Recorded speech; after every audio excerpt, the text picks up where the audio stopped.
Yesu mara ya pili lina nguvu ya ajabu ya kuwafanya watu wasafiri kwa imani, hata kama mateso yawe makubwa kiasi gani, hata kama naumia kiasi gani. Nina historia ya familia yetu kuumizwa kuliko kawaida. Wakati mwingine nikiona watu wanalia kwa mateso, wakati mwingine naweza hata nikaanza kutoa machozi, kwa sababu na mimi nakumbuka yaliyopita nyuma. Lakini bado tunasema tunamngoja Yesu.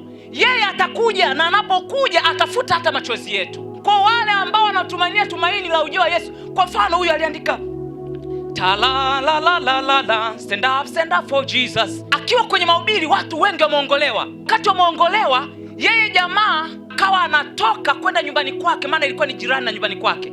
Alikuwa na mashine ya kusaga mahindi. Sasa wakati anahudumia, anashughulika kwenye mashine yake, mkono huu shati ni kana kwamba ikashikwa na yale mataba yale manani yale ya kuzunguka.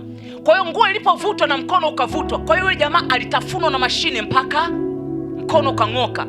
Akiwa anaendelea na effort, analia kwa uchungu, anaumia kwa uchungu. Kilichotokea, wakaja marafiki zake wanamwambia kwamba pole bwana. Sasa marafiki wakaanza kulia kuliko mgonjwa. Akawaambia, sikilizeni, haya ni mambo ya kitambo, ninyi mtazameni Bwana. Hata hivyo muda sio mrefu vita itakoma Bwana arudipo mara ya pili. Tunatamani tuwaone Wakristo ambao wanaweza wakatoa faraja hata kama wanaumia kwa wale wanaokuja kuwatazama. Ifike kipindi Mkristo umelala kwenye kitanda chako cha tunaita deathbed, kitanda upo katika hali ya mauti, lakini bado unasema kwamba mtazameni Yesu watoto wangu, mtazameni Yesu familia yangu. Hao ndio wanaotakiwa, wanaomsubiri Yesu aje mara ya pili.